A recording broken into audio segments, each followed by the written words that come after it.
നമസ്കാരം, ഇൻസൈഡിലേക്ക് സ്വാഗതം. കോട്ടയം തിരുവാതുക്കലിലെ ഇരട്ട കൊലപാതകത്തിൽ പ്രതിയായിട്ടുള്ള അമിത ഇപ്പോൾ പിടിയിലായിരിക്കുന്നു എന്നുള്ളതാണ് റിപ്പോർട്ടുകൾ.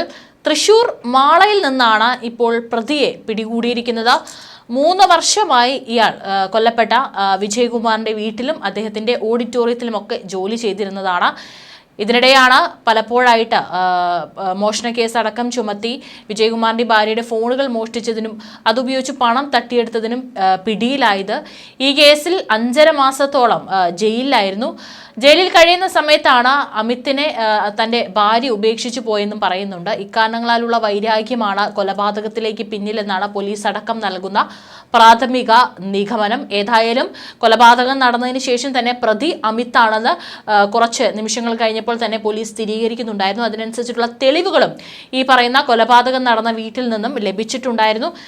കഴിഞ്ഞ ദിവസം മുതൽ തന്നെ കൊലപാതക വാർത്ത പുറത്തു വന്നപ്പോൾ മുതൽ തന്നെ ഊർജിതമായിട്ടുള്ള അന്വേഷണമായിരുന്നു പ്രതിക്കായിട്ട് പോലീസ് നടത്തിക്കൊണ്ടിരിക്കുന്നുണ്ടായിരുന്നത്. ചിത്രങ്ങളടക്കം ഇന്നലെ അല്പം സമയങ്ങൾക്കുള്ളിൽ തന്നെ പുറത്തു വന്നിട്ടുണ്ടായിരുന്നു. ഏതായാലും 24 മണിക്കൂർ പിന്നിടുമ്പോഴാണ് ഇപ്പോൾ തൃശൂർ മാളയ്ക്ക് സമീപമുള്ള ഒരു കോഴി ഫാമിൽ നിന്ന് അസം സ്വദേശിയായ അമിത് ഉറാങ് എന്ന് പറയുന്ന ഒരു യുവാവിനെ ഈ കൊലപാതകവുമായി ബന്ധപ്പെട്ട് പിടികൂടിയിരിക്കുന്നത്. ഗാന്ധിനഗർ പോലീസ് മാള പോലീസിന്റെ സഹായത്തോടെ പുലർച്ചെയാണ് പ്രതിയെ പിടികൂടിയത്. കോട്ടയത്തെ ഇരട്ടക്കൊലയ്ക്ക് പിന്നാലെ തന്നെ ഈ പ്രതി അവിടെ നിന്ന് രക്ഷപ്പെടുകയായിരുന്നു. അതിനിടെ കേരളം വിട്ടു എന്നുള്ള സംശയങ്ങൾ പോലീസിനുണ്ടായിരുന്നു. അതുകൊണ്ട് തന്നെ കേരളത്തിന് പുറത്തേക്കും പോലീസ് അന്വേഷണം വ്യാപിപ്പിച്ചിട്ടുണ്ടായിരുന്നു. നിരവധി സംഘങ്ങളായി പിരിഞ്ഞായിരുന്നു പോലീസ് അന്വേഷണം നടത്തുന്നുണ്ടായിരുന്നത്. അതിനിടയിലാണ് ഇപ്പോൾ തൃശ്ശൂരിൽ നിന്ന് പ്രതിയെ പിടികൂടിയിരിക്കുന്നത്. കൂടുതൽ വിവരങ്ങളൊന്നും തന്നെ പുറത്തു വന്നിട്ടില്ല. അവിടെ ഒരു കോഴി ഫാമിനുള്ളിൽ ഒളിച്ചിരിക്കുകയായിരുന്നു പ്രതി. ഇന്ന് പുലർച്ചയോട് കൂടിയിട്ടാണ് പ്രതി പോലീസിന്റെ പിടിയിലാകുന്നത്. ഏതായാലും ചോദ്യം ചെയ്യലിൽ നിന്ന് മാത്രമായിരിക്കും ഇനി മറ്റെന്തെങ്കിലും കാരണങ്ങൾ ഉണ്ടോ എന്നുള്ള കാര്യത്തിലെല്ലാം തന്നെ വ്യക്തത വരികയുള്ളൂ. തെളിവുകളെല്ലാം തന്നെ ഇപ്പോൾ അമിതിനെതിരെ പോലീസിന് ലഭിച്ചു കഴിഞ്ഞിട്ടുണ്ട്. സമീപത്തെ CCTV ദൃശ്യങ്ങളിൽ നിന്നൊക്കെ തന്നെ ഇന്നലെ നിർണായകമായിട്ടുള്ള വിവരങ്ങളായിരുന്നു ലഭിച്ചിട്ടുണ്ടായിരുന്നത്. ഈ CCTV ദൃശ്യങ്ങൾ വളരെ വലിയൊരു വീടാണ് ഈ പറയുന്ന വിജയകുമാറിന്റെ വീട് എന്ന് പറയുന്നത്. അതുകൊണ്ട് തന്നെ അവിടെ CCTV ദൃശ്യങ്ങളൊക്കെ തന്നെ ഈ CCTV ദൃശ്യങ്ങളിലൂടെ അമിത് ഒറാങ് എന്ന് പറയുന്ന ഈ പ്രതിയാണ് നടന്നു പോകുന്നത്. വീടിന്റെ പരിസരത്തൂടെ കടന്നു പോകുന്ന ദൃശ്യങ്ങളൊക്കെ തന്നെ പുറത്തു വന്നിട്ടുണ്ടായിരുന്നു. ഇയാളാണെന്ന് പ്രത്യേകം പെട്ടെന്ന് മനസ്സിലാകാനുള്ള കാരണം എന്താണെന്ന് വെച്ചാൽ 3 വർഷത്തോളമായിട്ട് വിജയകുമാറിന്റെ വീട്ടിലും അതുപോലെ തന്നെ ഇന്ദ്രപ്രസ്ഥം എന്ന് പറയുന്ന അദ്ദേഹത്തിന്റെ ഓഡിറ്റോറിയത്തിലും ഹോട്ടലിലൊക്കെ തന്നെ ജോലി ചെയ്യുന്ന ഒരു വ്യക്തിയാണ് അമിത് ഒറാങ്. അതുകൊണ്ട് തന്നെ CCTV ദൃശ്യങ്ങൾ കണ്ടപ്പോൾ പെട്ടെന്ന് പ്രതിയെ തിരിച്ചറിയാനായിട്ടും പോലീസിനെ കൊണ്ട് സാധിച്ചു. മാത്രമല്ല ഈ വിജയകുമാർ പരാതി നൽകിയിട്ടുണ്ടായിരുന്നു. അതിനനുസരിച്ച് ഇയാൾ ജയിലിലുമായിരുന്നു. അതുകൊണ്ടും സാഹചര്യ തെളിവുകളൊക്കെ തന്നെ അമിത് ഒറാങ്ങിന്റെ എതിരായതുകൊണ്ട് തന്നെയായിരുന്നു പ്രതി അമിത് ഒറാങ് ആണെന്ന നിഗമനത്തിലേക്ക് പോലീസ് എത്തിയത്. കൊല്ലാനുപയോഗിച്ച മഴവിൽ നിന്നടക്കം അമിത് ഒറാങ്ങിന്റെ വിരലടയാളം ലഭിച്ചിട്ടുണ്ടായിരുന്നു. അത് ഉറപ്പാക്കുകയും ചെയ്തിട്ടുണ്ടായിരുന്നു. അവസാനമായി മൊബൈൽ ഫോൺ ഓൺ ചെയ്തത് സേലത്തായിരുന്നു ലൊക്കേഷൻ കാണിച്ചത്. അതുകൊണ്ട് തന്നെ പ്രതി കേരളം വിട്ടു എന്നുള്ള സംശയമുണ്ടായിരുന്നു. പ്രതിയുടെ കയ്യിൽ 10ഓളം ഫോണുകളും നിരവധി സിമ്മുകളുമാണ് ഉള്ളത്. ഇതുപയോഗിച്ചാണ് ആളുകളെ ഇയാൾ ബന്ധപ്പെടുന്നതെന്നാണ് പോലീസ് വ്യക്തമാക്കുന്നത്. കോട്ടയം ഇന്ദ്രപ്രസ്ഥം ഓഡിറ്റോറിയം ഉടമ തിരുവാതുക്കൽ ശ്രീവത്സം വീട്ടിൽ TK വിജയകുമാർ 64 വയസ്സ്, ഡോക്ടർ മീര ഭാര്യ 60 വയസ്സ് എന്നിവരായിരുന്നു കഴിഞ്ഞ ദിവസം വീടിനുള്ളിൽ അതിക്രൂരമായി തന്നെ കൊല്ലപ്പെട്ട നിലയിൽ കണ്ടെത്തിയത്. ഇവരുടെ വീട്ടിലെ ഒരു ജോലിക്കാരിയുണ്ട്. അവരാണ് ഇന്ന് രാവിലെ വീട്ടിലോട്ട് വരുന്നത്. അവർ ആ വീട്ടിൽ നിൽക്കാറില്ല. ഈ ഒരു വലിയ വീട്ടിൽ വിജയകുമാറും ഭാര്യ മീരയും മാത്രമാണ് താമസിക്കുന്നത്. ജോലിക്കാരി എന്നും രാവിലെയാണ് വരുന്നത്. പുറത്ത് സെക്യൂരിറ്റിക്കായിട്ട് ഒരു വ്യക്തിയുണ്ട്. പക്ഷെ അന്ന് ഈ കൊലപാതകം നടന്ന ദിവസം ഈ പറയുന്ന സെക്യൂരിറ്റി കാര്യങ്ങളൊന്നും തന്നെ അറിഞ്ഞിട്ടില്ല. ഈ പറയുന്ന ജോലിക്കാരി അവർ രാവിലെ ഇതുപോലെ അവർ വീടിന് പുറകുവശത്തിലുള്ള വാതിലൂടെ തുറന്നാണ് അകത്തേക്ക് കയറാറുള്ളത്. സാധാരണ പോലെ തന്നെ അവരെത്തിയപ്പോഴാണ് ഇത്തരത്തിൽ രക്തത്തിൽ കുളിച്ചു കിടക്കുന്ന വിജയകുമാറിന്റെ ശരീരം ആദ്യം കണ്ടത്. വിജയകുമാറിന്റെ ശരീരമായിരുന്നു ഹാളിൽ കിടക്കുന്നുണ്ടായിരുന്നത്. പിന്നീട് അവർ അപ്പുറത്തേക്ക് നോക്കിയപ്പോഴാണ് മുറിയിൽ മീര ഭാര്യയുടെ ശരീരം കൂടി ഇത്തരത്തിൽ അതിക്രൂരമായി രക്തത്തിൽ കുളിച്ച് കൊല്ലപ്പെട്ട നിലയിൽ ശരീരവും കണ്ടെത്തുന്നത്. ഇന്നലെ രാവിലെയാണ് ഈ കൊലപാതക വിവരം പുറത്തറിയുന്നത്. ഇന്നലെ ഉച്ചയ്ക്ക് അവിടെ പോലീസും കാര്യങ്ങളടക്കം തന്നെ അവിടെ വിശദമായിട്ട് അവിടെ തെളിവെടുപ്പും കാര്യങ്ങളൊക്കെ നടക്കുന്നതിനിടയിൽ ഇന്നലെ ഉച്ചയ്ക്ക് ആ വീട്ടിലേക്ക് കൃത്യം 12 മണിക്ക് കോട്ടയം ഇന്ദ്രപ്രസ്ഥത്തിലേക്ക് വിജയകുമാർ കാർത്തികേയൻ നായർ എന്ന മേൽവിലാസക്കാരനെ തേടി ഒരു പാക്കറ്റ് എത്തുമ്പോൾ അവിടെ ഉണ്ടായിരുന്ന ഒരു ജീവനക്കാരൻ ശ്യാമിൻ്റെ ഹൃദയം ഒന്ന് പതറിയിട്ടുണ്ടായിരുന്നു. അത് കണ്ടിട്ട് കൊറിയർ ജീവനക്കാരൻ മേൽവിലാസം അയച്ച് വീണ്ടും ഉറപ്പിക്കുന്നു.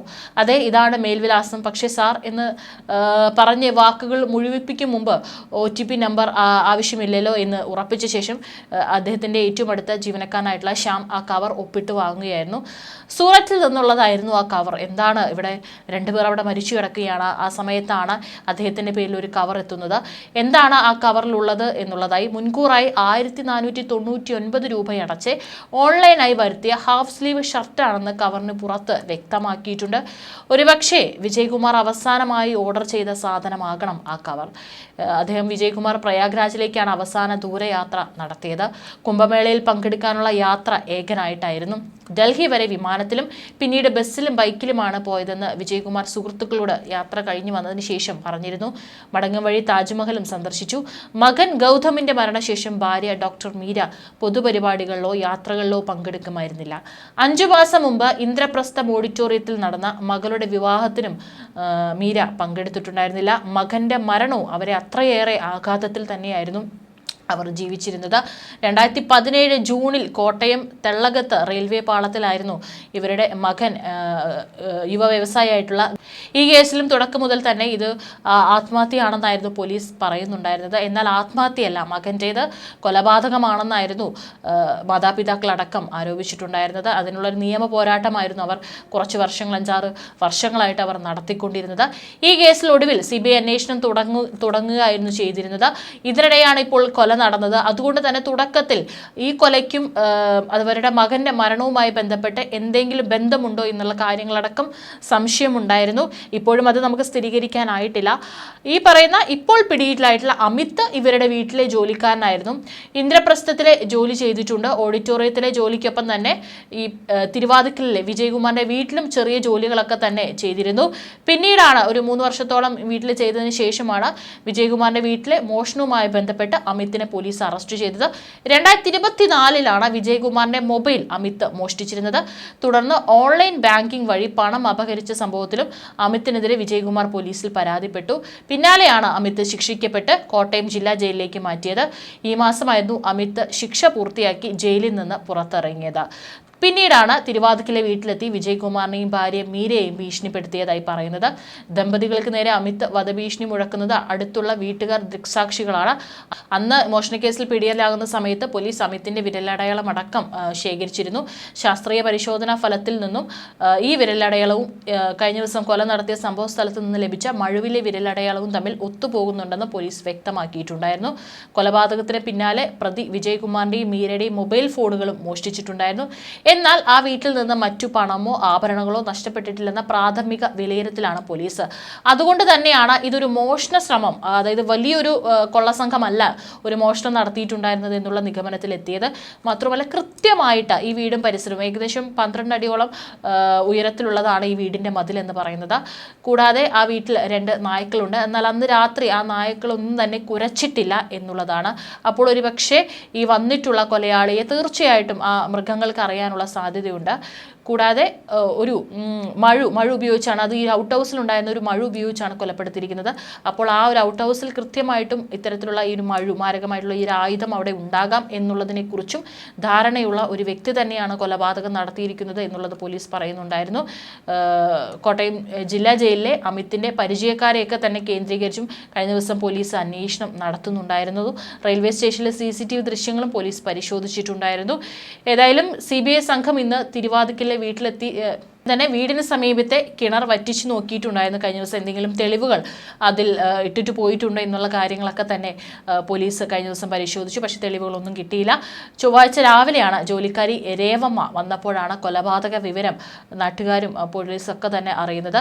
കേൾവി പരിമിതിയുള്ള തോട്ടക്കാരൻ ബോണ്ട് രാജ് ഔട്ട് ഹൗസിൽ ഉണ്ടായിരുന്നെങ്കിലും വിവരം അറിഞ്ഞിരുന്നില്ല. തിങ്കളാഴ്ച രാത്രി 12:30-നും 1-നും ഇടയിലാണ് കൊല നടന്നതെന്നാണ് വിലയിരുത്തൽ. ഏതായാലും വിജയകുമാർ നടത്തിയ അവസാന യാത്ര പ്രയാഗ്രാജിലേക്കായിരുന്നു. അന്ന് അവിടെ ഒറ്റയ്ക്കായിരുന്നു യാത്ര നടത്തിയിട്ടുണ്ടായിരുന്നത്.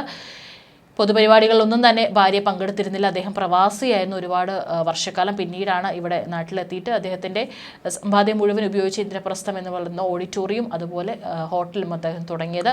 വളരെ നാട്ടുകാരോടക്കം വളരെ സൗഹൃദ പ്രിയനായിരുന്നു അദ്ദേഹം. എല്ലാ രാഷ്ട്രീയക്കാരോടാണെങ്കിലും വളരെ സൗഹൃദത്തോടു കൂടി തന്നെ സംസാരിക്കുന്ന ഒരു വ്യക്തിയായിരുന്നു.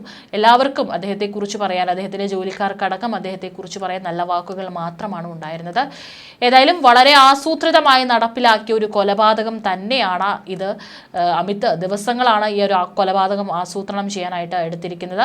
കഴിഞ്ഞ ശനിയാഴ്ച മുതൽ അമിത് താമസിച്ചിരുന്നത് നഗരത്തിലൊരു ലോഡ്ജിലാണ്. ഇതിനിടയിൽ പലതവണ വിജയകുമാറിന്റെ വീടിന്റെ പരിസരത്തെത്തി കാര്യങ്ങൾ നിരീക്ഷിച്ചിരുന്നു. തിങ്കളാഴ്ച രാവിലെ ലോഡ്ജിൽ നിന്ന് റൂം വെക്കേറ്റ് ചെയ്തു. വൈകിട്ട് കോട്ടയം റെയിൽവേ സ്റ്റേഷനിലെത്തി പ്ലാറ്റ്ഫോം ടിക്കറ്റ് എടുത്ത് അകത്ത് കയറി രാത്രിയോടെയാണ് കൊലപാതകം നടത്താൻ പോയത്. ലോഡ്ജിൽ നിന്ന് അമിത് പുറത്തേക്ക് വരുന്നതും റെയിൽവേ സ്റ്റേഷനിൽ പോകുന്നതിന്റെ CCTV ദൃശ്യങ്ങളൊക്കെ തന്നെ പോലീസിന് ലഭിച്ചിട്ടുണ്ടായിരുന്നു.